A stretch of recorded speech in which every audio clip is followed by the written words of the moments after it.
Кривична пријава од група граѓани доставена до обвинителството е причината поради која е отворена предистрага, во која треба да се утврди како и зошто станицата за технички преглед Вија Комерц, каде што поминал на контрола автобусот на Беса Транс кој изгоре во Бугарија, не била затворена навремено, иако пропусти во работењето биле утврдени и нотирани во записник неколку месеци претходно.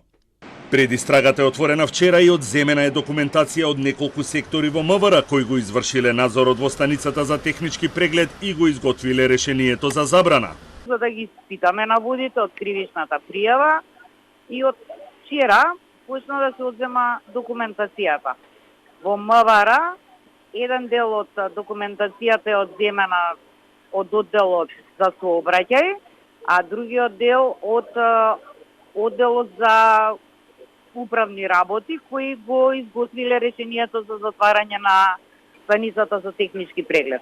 Денеска тимови од обвинителството влегле и во пререгистрираната станица за технички преглед и од таму исто така се одзема целокупната документација, поврзана со работењето и извршените контроли. Истата станица за технички преглед е пререгистрирана на исто седиште денеска ја одземаме и таа документација. Така да, откако ќе се одземе целокупната документација, кој ќе се проучи истата, ќе се одлучи за понатамошните чекори. Она што е познато е дека на 12 август тимовите на МВР утврдиле дека во Вија Комерц контролите ги вршат нестручни лица и не се водат неопходните регистри. На 5 октомври во оваа станица поминува на технички преглед автобусот на Беса Транс, кој изгоре во Бугарија на 23 ноември минатата година, а министерот Спасовски 3 дена подоцна, на 26 ноември го потпишува решението за забрана со рок од 30 дена за отстранување на пропустите.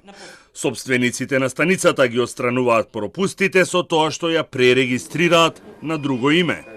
Зошто министерот Спасовски чекал повеќе од 3 месеци нема одговор, а денеска тој иако се појави на регионална конференција за безбедност, немаше можности за новинарски прашања.